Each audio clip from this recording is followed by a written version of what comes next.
and welcome to the Flix Forum podcast, where each episode we go back and we look at a Netflix original in the order of release. This is Netflix's 204th film from 2020. It's the Indian Hindi language anthology horror film Ghost Stories, directed by Karan Johar, Dibakar Banerjee, Zoya Akhtar, and Anurag Kashyap, and an ensemble cast across 4 short films. I'm Jesse. I'm with MJ, and this is our first 2020 film. We finally made it to 2020. The thing is, the most daunting thing is, obviously, we are recording this in the middle of 2022. We know what happens in 2020. 2020 is a bizarre year for film, and everything seems to get released on Netflix. So we're going to have a long time before we start talking about our first 2021 film. Well, it took 17 months to get through 2019, if that gives us any indication. So, Right. so we're looking at least 2 years to get through Oh, 2020. for sure. That is such a funny feeling when you look at it like that. Oh God. Well, we do start off with the fast flicks. What's your quick summary of this one? I mean, what can you say other than this is a horror anthology with 4 short stories brought to us by the same 4 directors behind Bombay Talkies and Lust Stories. Yeah, good. I've just said 4 short horror films. Done. There's nothing else you can say. Yeah, you can't go into any more detail than that. If you're telling someone to watch it, that's what you got to tell them. But I love this idea that they, Mm. getting these 4 directors back together and picking a different sort of genre. I mean, in this case, it's clean genre, but other films, it's more sort of themes. I'd love it if they just kept going with this. Yeah, yeah. We'll probably talk a bit more about it, but yeah, I agree. I think it's a nice idea Cool idea. to get 4 directors on board. What could you find out about this film? How it arrived on Netflix? Yeah, so look, as we just alluded to, this is the third time these 4 directors have got together to release these short stories within an anthology film, and it first got announced that it was happening in April of 2019. They're all going to be reuniting, and Netflix, who distributed their second film of this anthology set, Lust Stories, they were on board again to do this Ghost Stories. It was August when Zoya Akhtar had began shooting her segment.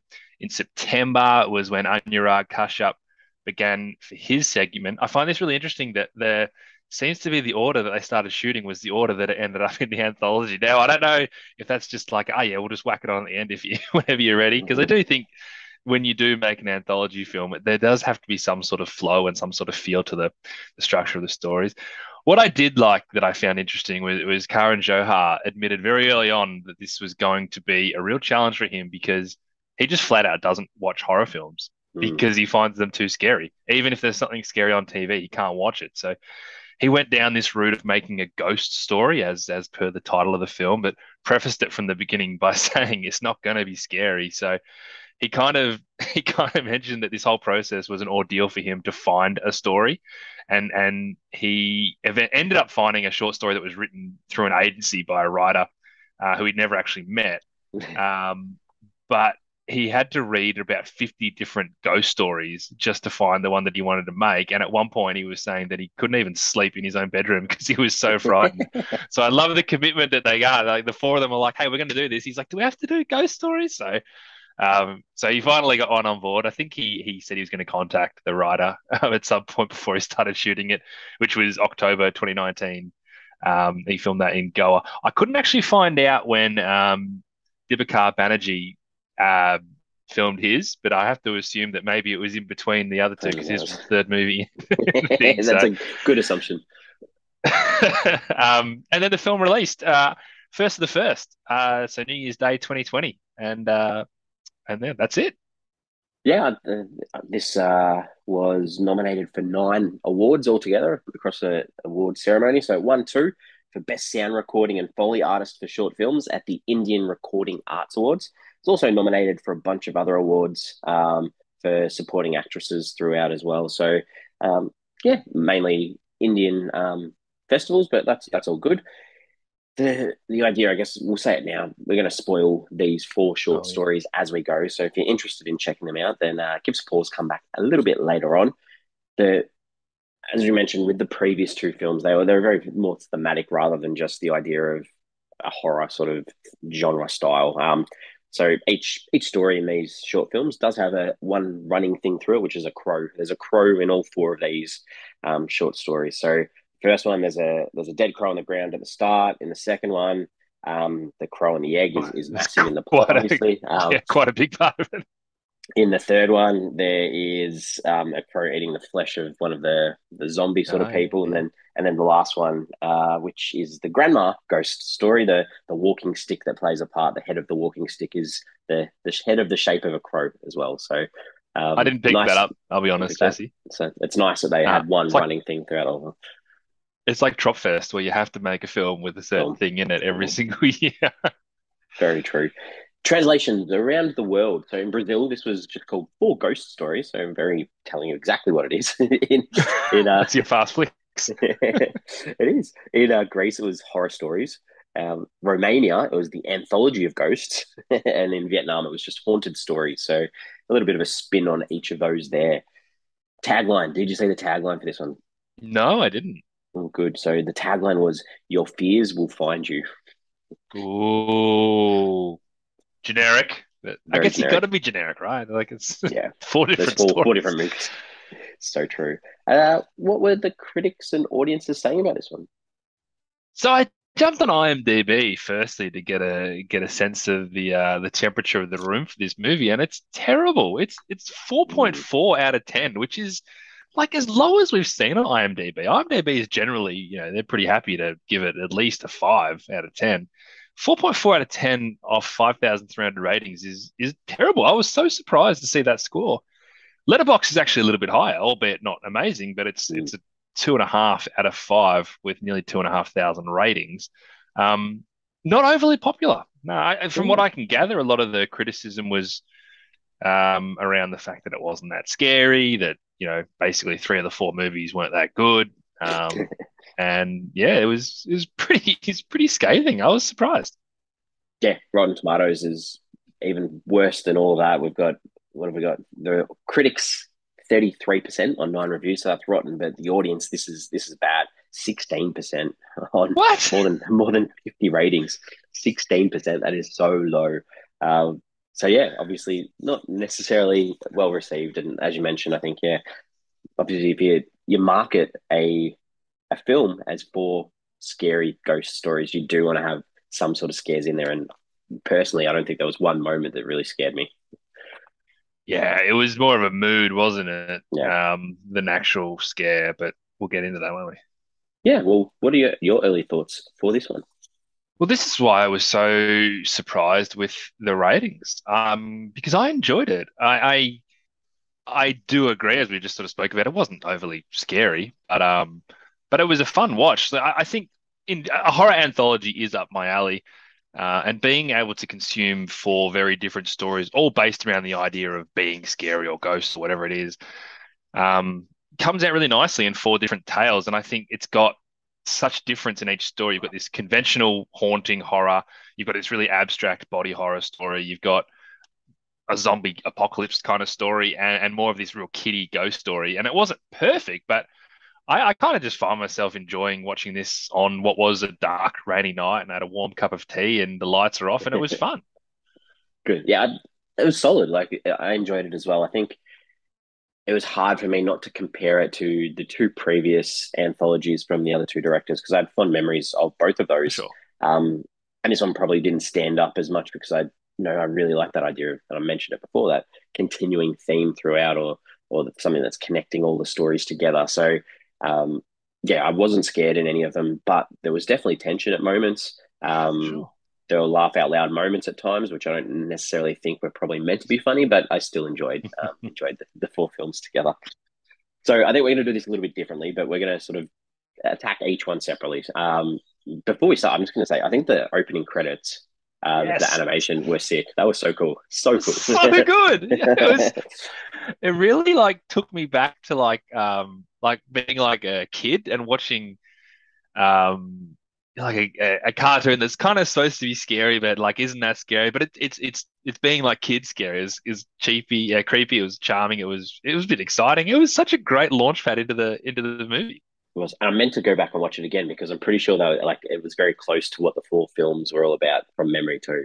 It would You have had The been. You're Walking right. Dead Yeah. and you had all that sort of stuff. Yeah, it was cool.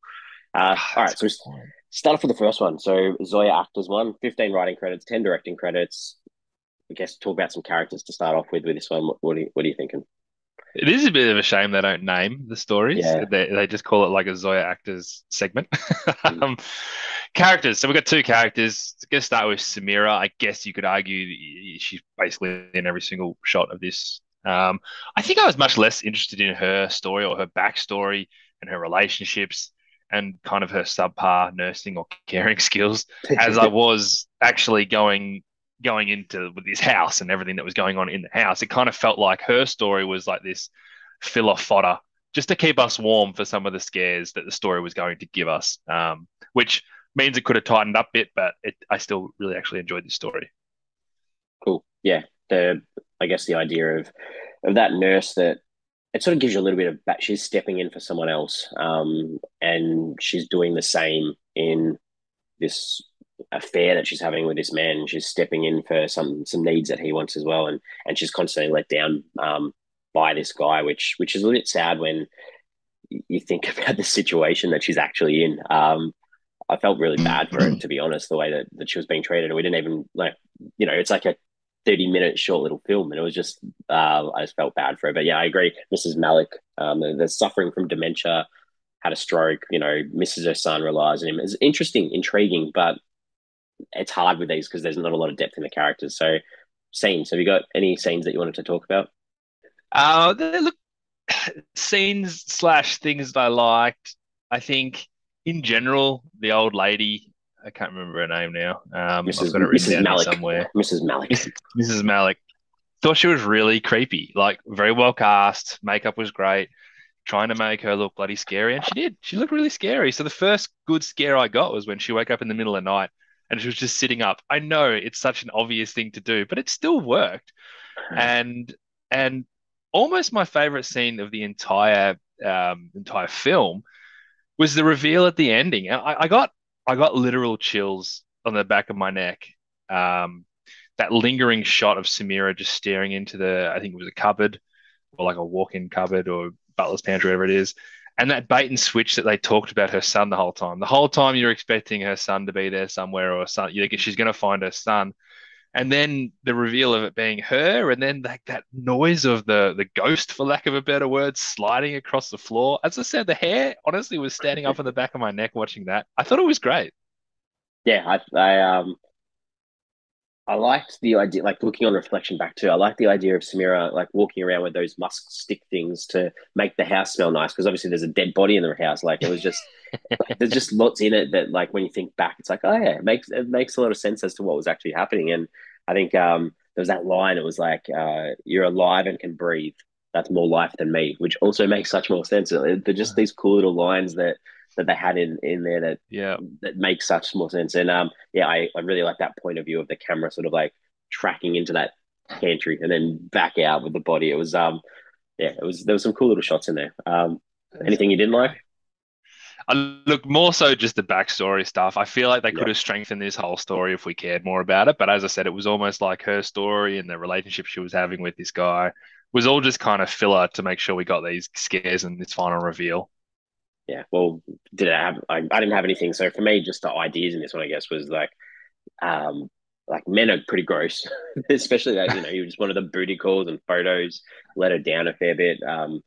So that sort of side of things through that backstory, I guess I took. But I think that maybe this is more of a question, but that brooch that Samira was wearing that she sort of stole, I guess, like is the idea that maybe she was a thief. So did that ghost and spirit take her over at the end? Because you had that shot of her eyes right at the end that it looked like she was Oh, a little bit possessed that's not a because the, bad the take. I focus was think the she was focus also was on that spooked, brooch. but yeah, Yeah, yeah. I, Anyway, I don't mind that take. uh, any ideas from you for this one? Look, I think there's a bit of a story about taking a little bit more pride in your work. and that kind of lays into respecting your elders because Ooh, good. she's pretty bad at what she did, and she just didn't take the effort or the care. She was obviously too consumed in her own affairs, and it makes you wonder if she wasn't so consumed and if she was there being diligent, ready to the job, that she wouldn't have been haunted by this ghost in the first place, so to speak. I like that. I do like that. All right, well, I think we move on to the second one then. The second one is by Anurag Kashyap. It's got 65 producing credits, 59 writing credits, 30 directing credits. Pretty well known in the industry. This is obviously about a crow, really, but give us some characters that you want to talk about. Yeah, man, I can't wait to chat to you about this one. Well, let's start with Neha, who's the main female in the story. She seems very fragile, but very, very loving and very nurturing. And it also seems like she doesn't have too much control or conviction over her life with her husband. And she has this sense of deliriousness that's kind of always present, but forces itself through more and more as the film goes on to a level that we see in the final shot. You get the feeling that she's suffering from a type of PTSD from the death of her sister, her twin sister, maybe, is what I'm trying to all piece together. And it's really starting to manifest itself now that she's pregnant. My assumption is that she has a twin sister who died whilst giving birth. That's kind of what I'm thinking. Now that she's pregnant, those feelings are sort of coming back and manifesting in a whole heap of crazy different ways. What's your read on her? Yeah, I think that was possibly part of the idea. Like, as you mentioned, very nurturing and a really good aunt to that nephew. Obviously takes him to school, looks after him while his dad's off at work, and obviously highlights the idea of that distant father or her distant partner as well. He was only sort of there sitting on the couch at times, or was very, Yeah. didn't seem like there was a lot going on. But then at the same time, I was like, maybe those rooms with those dolls and things like that, has she had a lot of miscarriages herself before, and that's why there's that emphasis on this pregnancy and that Yeah. obviously lost a sister too. So a lot of stresses in her life, which possibly leads to a bit of this mental instability and the portrayal of this transmorphia, I guess, that we see. Yeah. Good shout. Um, the kid I did want to talk about. I think they did in Oh the yeah. credits they don't name him, but in the film they do. Anch, I think was his name. Oh yeah, you're right. Yeah, yeah. He was he possessed a little bit, or is he just a kid that's more obsessed with the care and affection that his auntie provides him? I thought that was an interesting little take too, like to give a different side to it. I think there's definitely different ways you can look at this. One is that so much of this is happening in her head. But I think there's an almost more obvious take that he kind of is like the spawn of the devil in So, some respect. Like he basically plays voodoo with yeah, her life and her unborn child and has this evil desire to remove anyone in her life who might challenge him for her love. Like yeah, there's it's kind of there. And I've got another theory on this, which I was going to save to ask you a question later, but it's so relevant now. Is my thought is maybe that kid killed his own mother at childbirth, thus confirming him as evil. And that's my little theory that I'm taking into this story because the kid was evil, he was in an innocent sort of way, I guess, subtly because evil. he did Yeah, the questioning in the car, mainly the questions in the car with the dad, were sort of what showed us that side of and things, and obviously, when he does the drawing and he realizes the impact that it has on his aunt, like he so he prepared does that it glass of again. water the next time, yeah, and he's like, I've got the water for you because I know what's going to happen. So, yeah, there's definitely something going on with him. For sure, which is kind of fun to unpack. Yeah. What did any scenes that stood out for you? Before I just want to quickly mention her husband because obviously he seems like this really bad husband who plays a big part in the suppression of Niha's grief and eventual manifestation of what happened when dealing with her miscarriages and stuff. But I've got another theory that maybe he knows this kid's evil too. That's why he's such an asshole when the kid's around. Kid doesn't Maybe want to this be near kid him. has Yeah, done some things to him. He's done because he's competing for Niha's love there as well. I don't know. He could cut him a little bit of slack too. I like that.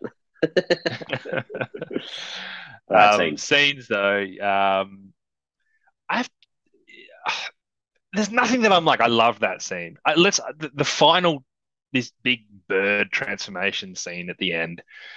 It probably was a little bit much, but my God, does it stay with you? Like it's probably one of the more prominent shots of this film, and you kind of like can't look away, and you're like, what on earth is happening?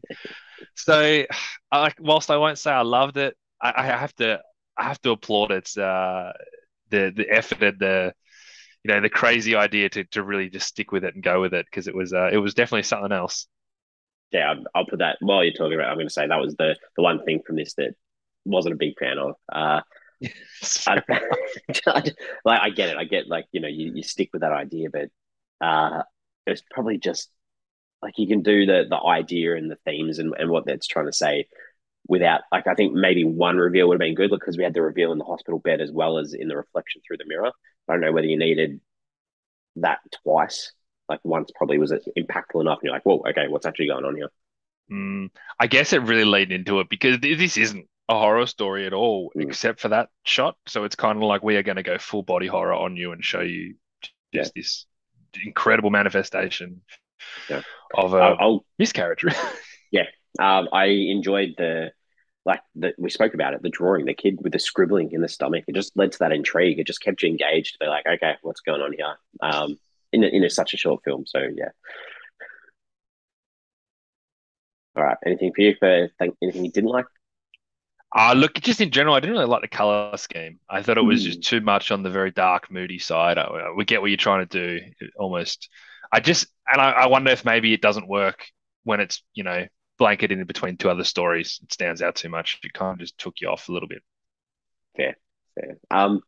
Themes, ideas for me. I was like, there's this idea they spoke about was like if an egg cracks, a chick dies, and it like I could almost see this resembling her mental instability too. Like, once her mind goes, then she's lost her baby. Like that, it was that idea of um, she was really struggling with what had gone on in her life, and the other side of things too. If you look at it through the kids' point of view, like kids struggle with change. Kids struggle with um, Mm.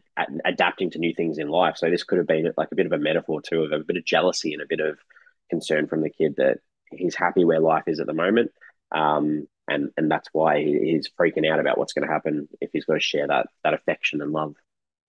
Mate, I absolutely love that take. I think you have clarified that story for me a little bit with that take and made more sense of it. This is the story that was raved about when everyone sort of talks in the reviews that I read about why this overall ghost stories didn't work. Everyone was like, well, it wasn't because of this story, because this story was phenomenal. Um, but I can also understand a lot of people watching this film just shaking their head, being like, what the hell did I just What's watch? going on? Why did I just watch that? But your take there is brilliant. Good. Anything to add? Yeah, not really. I like that it Yeah. sort of touches on that mental health side of Yeah. things that comes with motherhood and Yeah. children and the being pregnant. Yeah. Good. All right. Well, we're up to the third. This one, I'm going to put it. This one is my favorite out of all of them. The third one, I thoroughly enjoyed this one. This one's Dib- Dibakar Banerjee. He's got 11 directing Banerjee. credits. Banerjee. Fill us in on some characters in this. This one's like a zombie one, really. If you think about it. Yeah, well, I can't remember his name because in the credits it's just Visitor. So I'm going to Yep. call him Visitor, the guy played by Sikant Goel. I thought he was great. I feel like he in this story he reacts the exact same way I would in so many of these situations. Initially, you've got this fear of the unknown, so you just kind of do this fight or flight sort of scenario. Then you have this recognition that what is going on is probably pretty stupid, and you get in these two kids that are twisting your arm. Then you discover that it's sheer terror beyond your wildest dreams. So you completely lean on this kid who seems to know what he's going on about. And then you use the fact that you've got adult knowledge and logic to work together to find this way out. But this fear in this story is wonderful. Yeah. There's a lot of tension in this short, which I really appreciated. Um, my question about this visitor guy, and this is part to do with the it's really hard to talk about these without like breaking them specifically little bits and pieces. But as soon as he Mm. gets to that town, he falls down. So, and I don't know whether I'm off track here, but that made me think that wake up at the end meant that everything was a dream in here anyway. Is that how you Yep. interpret it as well? That's what Yeah. I Okay. took All right. Good. too, and I didn't, and I felt that felt like a cop out. But yeah, I Yeah. agree. Yeah. Because there were so many times throughout the thing anyway where he did the wake from the dream. Woke Um, up. Yeah. yeah. So, but yeah, that I thought obviously. yeah, a little bit of a cop out, but still enjoyed it. The kids, there's not much to talk about the kids really, apart from the girls, you know, lost her dad. He ate the whole town, and the boy's like this fast, agile, quick little thinking dude, and that's about it. Yeah, I think one thing about them though, it does, especially the boy, it has to be a little kid, right? There has to be this simple acceptance of what is going on in this town is my reality. But it also allows for the visitor to be largely skeptical because it's coming from kids. If this is an adult who brings them in and says this is what's happening, it kind of loses the decision making that the visitor has to make. So that's why it kind of works. The little boy's like, yeah, this guy just ate the town. This is what's happening. Like he's so matter of fact about it. But then the girl's like, no, but he doesn't always tell the truth. So I was a little bit, Yeah, I a know. little That bit was right. interesting too. Yeah. um, what did you like in this one? Um, I love how it opened with this really creepy scarecrow in a really lonely field. I thought that is like, let's just lean in to this ghost story type thing, right? That was really fun. And I think my favorite line in the entire film is when he shines a torch and sees the kid and says, turn off the light if you want to live. When I tell you to run, run. Like Right. that is how this opens. I thought that was awesome. Yeah, it's good. Look, I liked a couple. There's a couple of things in here, like the kid, the boy. He was like, impersonates how the girl's dad eats people, and he's just like going full on his face, like going. "Brr," and I was just like, that was cool. The principal zombie dude, who's having that fit and vomiting and hitting the ground and shaking. I was Yeah. like, oh, this is a cool visual. And they had the camera set up just far enough away, so it wasn't like it added to the tension of what was going on. The scene in the classroom where the school sort of thing, Mm. and the kid pisses his pants, and then the girl, the Sasquatch type dad comes in. She's like, "Oh, it's dad. I'll talk him down. Just, please don't eat her." And then he just eats her. I was like, "Geez, this is where this one's going." And then I really like the thought from the boy to be like, "Cool, I'm going to get the girl's arm, rub it all over myself to pretend I'm a zombie," and just that tension. That road scene where there's the zombies all over the road and the two of them slowly walking down just felt so tense. I really like that scene too. I missed the reveal of the Sasquatch thing. I can't remember what happened. I must have like sat on the remote or something and it like skipped forward like 20 Oh, seconds and it was like this guy was just this like lion Sasquatch thing was just sitting on the thing and I'm like, oh my God, I missed it. So I had to rewind back and he like that would have been amazing when he just flies into the room and crazy. lands on the desk. And there's like a scene where he's just sitting on the power lines. Like it was such a creepy, good practical makeup on that costume. Yeah. Anything you Um, didn't like in this one? well, this was what got a lot of praise online as well. I didn't know the social commentary side of things. Obviously, there is a level of upper class, lower class, upper class, but it feels like it's wildly prominent right now in India, Yep. and that's what the story was really trying to tell. So a lot of people were really grateful for that story being part of it. And the other thing that we sort of spoke about, the whole ending of him just sort of waking up in the real world, just. But I guess that ties in really nicely to the social commentary of things. Yep. So that kind of took it away from me for a little bit too. Yeah, because there's that final sort of shot was that sticker on the car of like the fist that obviously like sort of symbolizes like rebellion and things like that. But yeah, I don't know the full context of exactly what's going on in India, but it was quite clear like that big cities killing the little towns, everyone having to move into suburbia because everything's in the cities and killing those little rural towns and schools and families and tradition that's often in country type communities. It's literally called Big Town, Small Town in Yep, this. it is. Couldn't be any clearer. We're up to the fourth and final. This Yeah. is Karan Johar, 65 producing credits, 12 directing, 16 acting. This is the worst for me, but Oh, yeah. yeah, okay, good. And In I his guess defense, he said yeah, he it's wasn't going not to his write a story. scary Yeah, story. yeah, yeah, it's someone else's story. But what do you think about the characters in this one? All right, we got Ira, who's the main girl that gets married to Drew, but this segment in general had this real sort of soapy feel to it, and Ira played into that a little bit.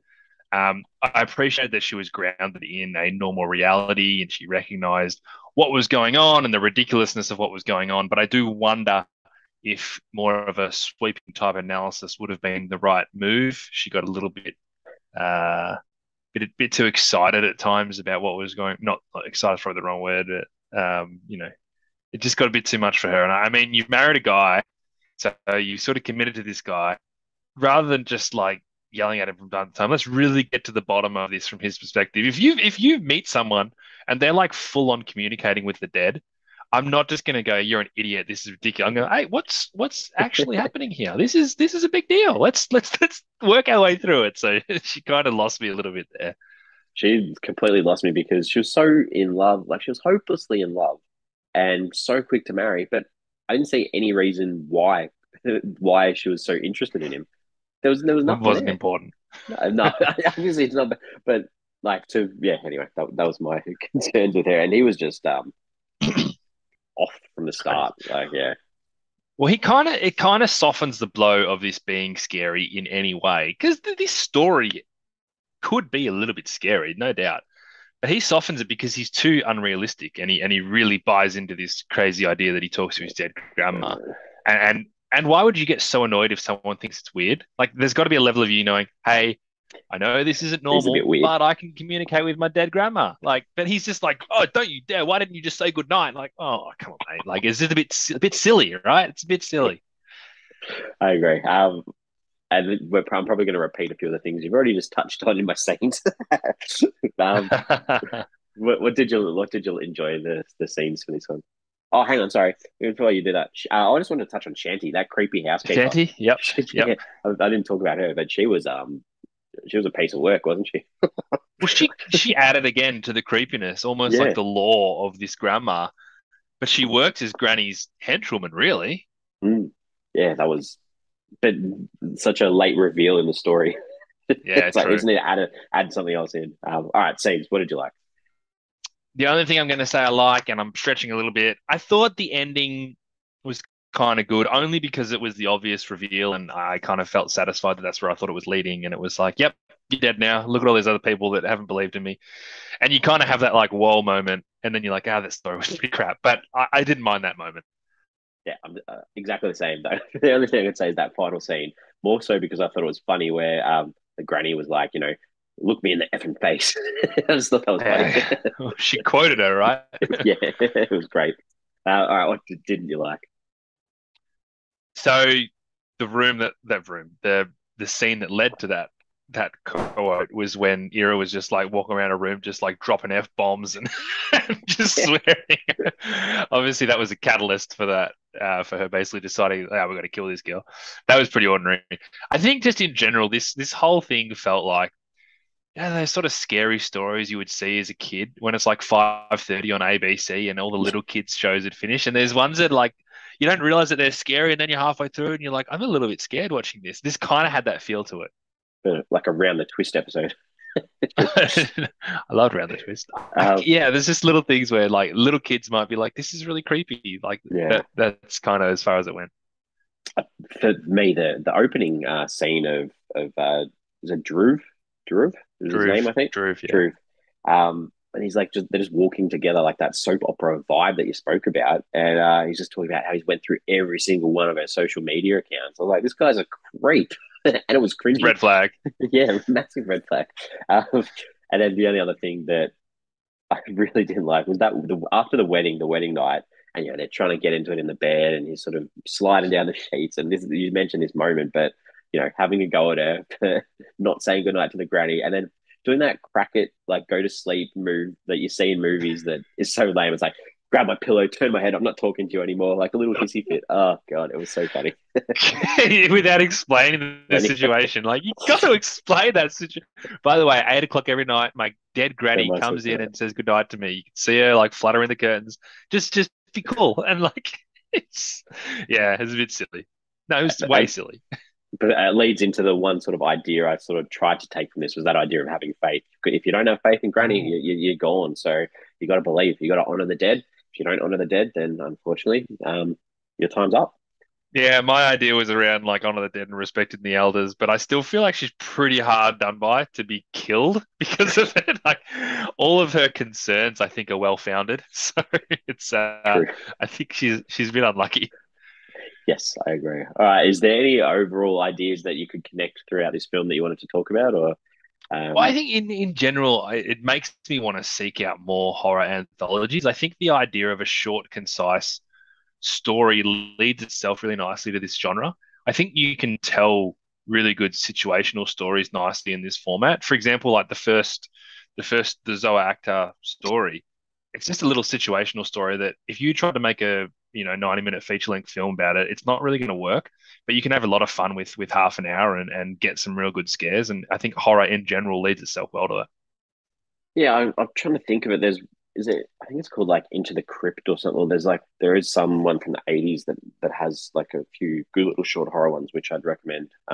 Mm, But yeah, I think that's a good sort of takeaway. I think the I sort of touched on. Sorry, I really would have liked more of a connection just than just like a crow. I don't know. I just like mm. some sort of theme that I don't know, and it's hard with horror because it's such a like, and especially if they're just set out to do the genre. But it just would have been nice to have some sort of running connection, or some sort of idea that they're all in the same world somehow, rather than such fantasy. Like it's more a Yeah, fantasy sort of idea world, isn't it, compared to lust stories and Bombay talkies. yeah, So 100% it's hard. right. Yeah, yeah. Did you go on IMDb? Look anyone up? No, I didn't. Not for this year. No, me either. Have I skipped any? Have I missed any parts? Because obviously the structure's a bit off. Have I missed anything that you wanted to add? Nothing more than a question that I want to ask you, Jesse. Yeah. If you're if you're out potentially doing something for work and you're in an area you're not that familiar with, and you see a kid that says, "Turn off your light if you want to live," and when I tell you to run, run, what do you do? It's a very good question. Does it have to be nighttime or can it be daytime? It's nighttime. It's nighttime. I'll probably run the other way.